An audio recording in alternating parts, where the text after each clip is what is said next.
The Divine Feminine is not here to make you more palatable.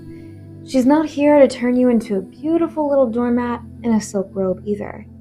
She's not here to help you tolerate inconsistency, romantic confusion, emotional immaturity, or the "what are we" situationship Olympics. Because let's be honest, how many women have called it being feminine when what they were really doing was staying silent to keep the peace? How many women have called it surrender when what they were really doing was abandoning themselves? And how many women have called it love when what they were really feeling was fear of being left? The Divine Feminine is not passive. She is not powerless. She is not endlessly forgiving while your body is screaming no. The Divine Feminine is life force. She is intuition. She is sensuality. She is creativity. She is emotional wisdom. She is devotion, and she is receptivity. She is magnetism. She is the sacred intelligence of the body. And yeah, she's soft, but she's also fierce. She is the rose and she is the thorn. She is the womb and the sword. She is the mother who nurtures life and the Kali who destroys everything that threatens it.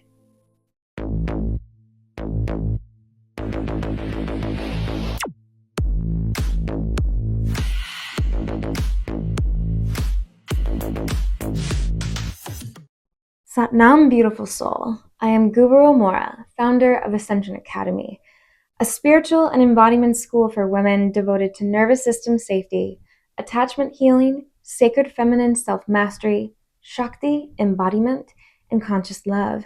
And welcome to the Enlightened Lover Series here on YouTube. And today we're talking about one of the most misunderstood energies in the spiritual and relationship world: Divine Feminine energy. What it actually is and what it's not. How it feels in the body, and how to tap into it. Because when a woman is disconnected from her feminine energy, she often starts living from performance.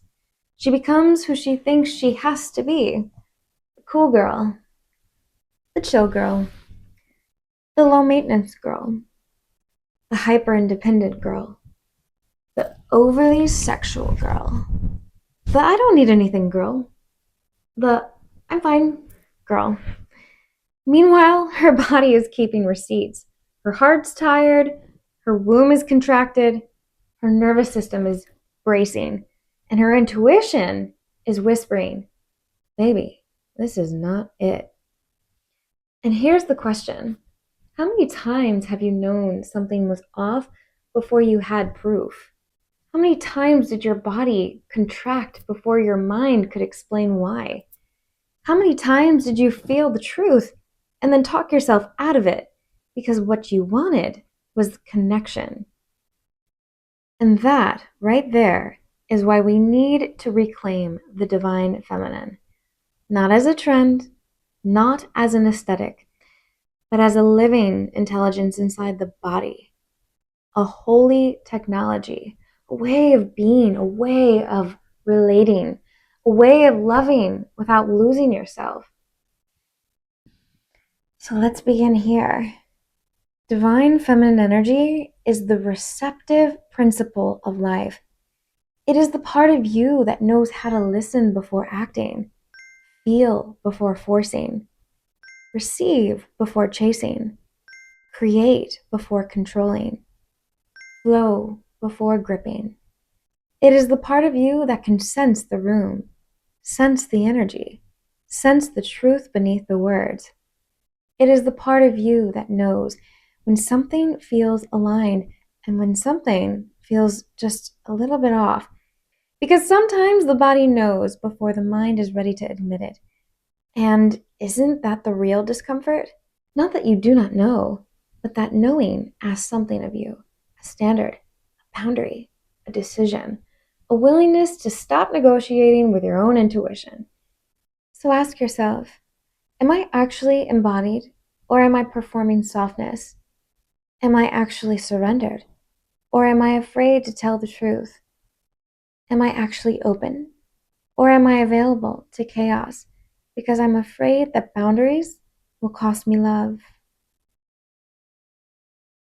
Now, there are many faces of the divine feminine. She can be Lakshmi, radiant, abundant, graceful, devotional, magnetic. She can be Aphrodite, sensual, embodied, pleasurable, alive in her beauty. She can be Isis, healing, magical, restorative, wise. She can be Mary, compassionate, surrendered, pure-hearted, devotional. She can be Durga, strong, protective, courageous, sovereign. And she can be Kali. Oh, beloved, do not forget Kali. Because Kali is not here to make your life cute. Kali is here to make your life true.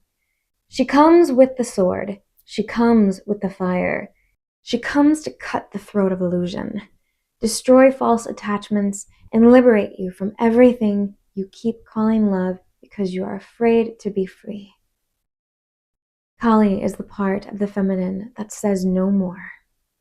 No more shrinking, no more begging, no more performing.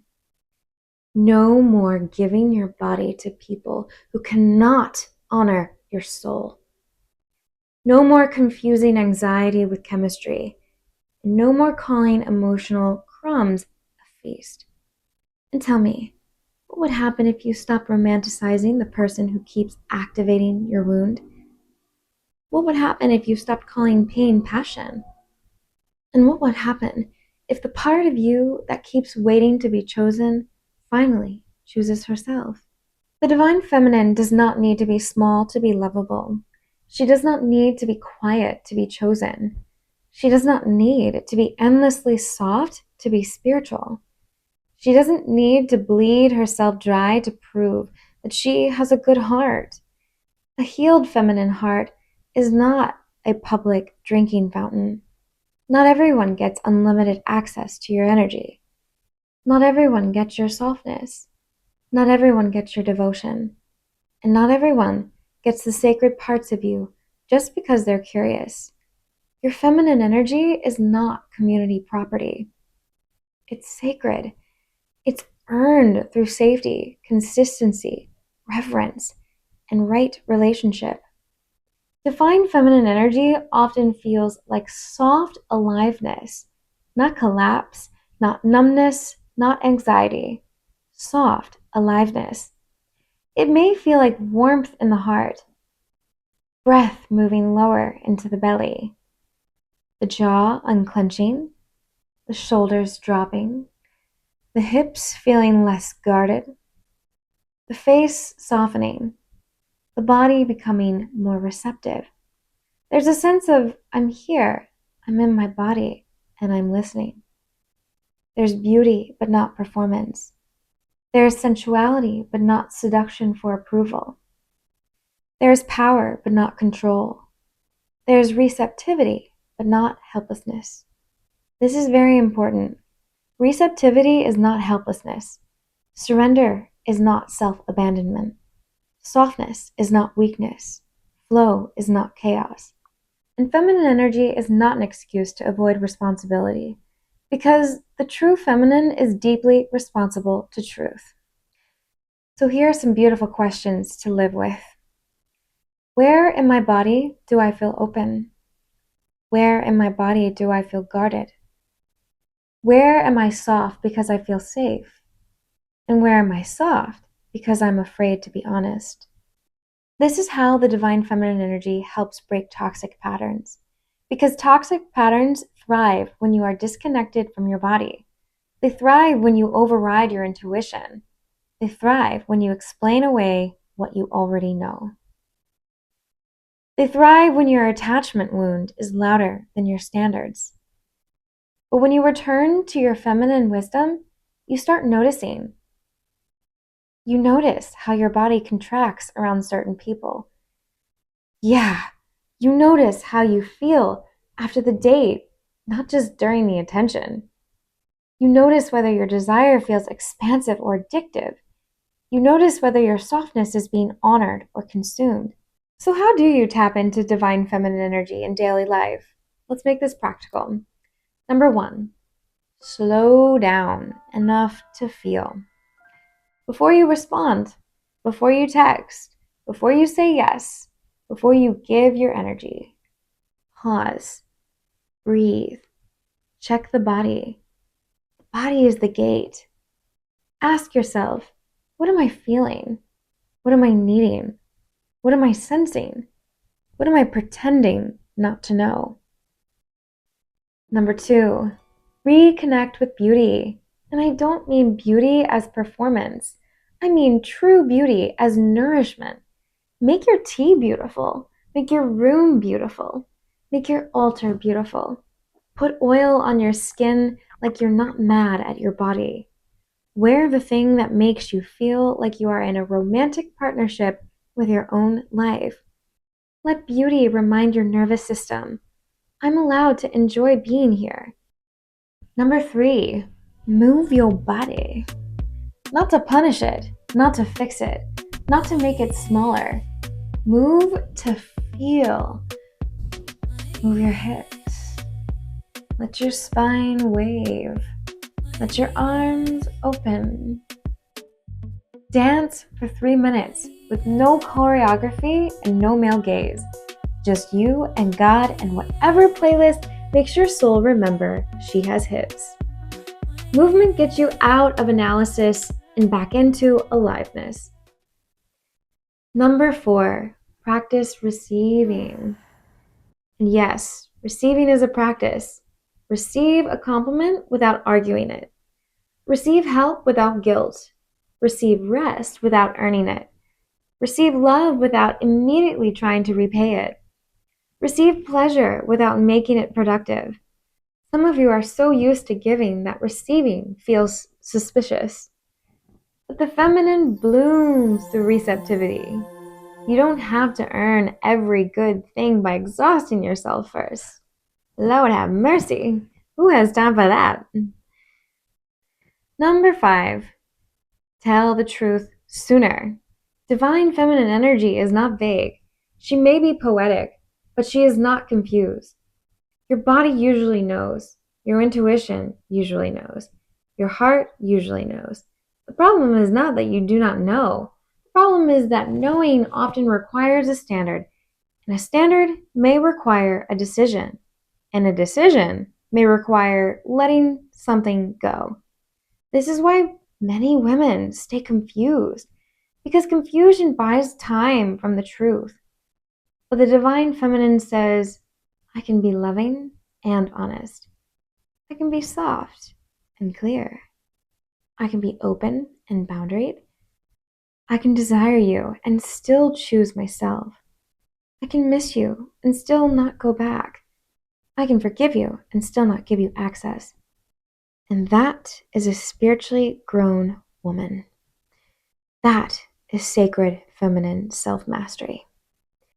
And when a woman becomes whole, she becomes very hard to manipulate because she knows herself, she feels herself, she trusts herself. She's not desperate to be validated by someone who is still spiritually under construction. She does not need to be chosen by everyone. She is choosing in return. She's not sitting in the passenger seat of her own life, waiting for someone else to decide her value. She's in communion with God. Soft, but not spineless. Loving, but not gullible. Sensual, but not performative. Devotional, but not self-abandoning. Magnetic, but not manipulative. Fierce, but not cruel. Protective, but not hardened. So if you take anything from this video, let it be this. Your divine feminine energy is not something you have to become. It is something you return to. It's underneath the coping, underneath the armor, underneath the performance, underneath the anxiety, underneath the I'm fine, underneath the part of you that learned to be easy to love instead of fully yourself. And she's waiting for you. Not to become perfect, not to become prettier, not to become more desirable, but to come back home to your body, to your truth, to your softness, your fire, your sacred yes, your sacred no, to the woman who can love deeply without losing herself. And maybe that is the real question. Not how do I become more feminine so someone will want me, but what parts of my feminine nature have I abandoned in order to feel safe, chosen, or accepted? What am I keeping silent? What am I shaming? And why am I making myself smaller all the time? And this is the heart of the work inside Ascension Academy. This is where spirituality becomes embodied, where love becomes conscious, where attachment patterns become understood, where the nervous system learns safety, where Shakti becomes lived, where your relationships become mirrors for healing instead of stages for self-abandonment. If this teaching stirred something in you, I invite you to visit the Ascension Academy website and discover your pathway to healing and transformation. Whether your next step is the Enlightened Lover teachings, Shakti Yoga, Live Temple, the Ascension Academy channel, or private mentorship, there's a pathway for the woman who is ready to stop repeating the old pattern and begin embodying secure, soulful, conscious love. So come deeper, explore the work, find the doorway that speaks to your soul. And if this video resonated with you, subscribe to this channel, like this video, and share it with a woman who is ready to remember that her feminine energy is not weakness, it's wisdom, it's power, it's beauty, protection, life force, and it is God moving through the body. And beloved, it was never meant to be performed. It was meant to be embodied. Sincerely and with love, Guru Amorah.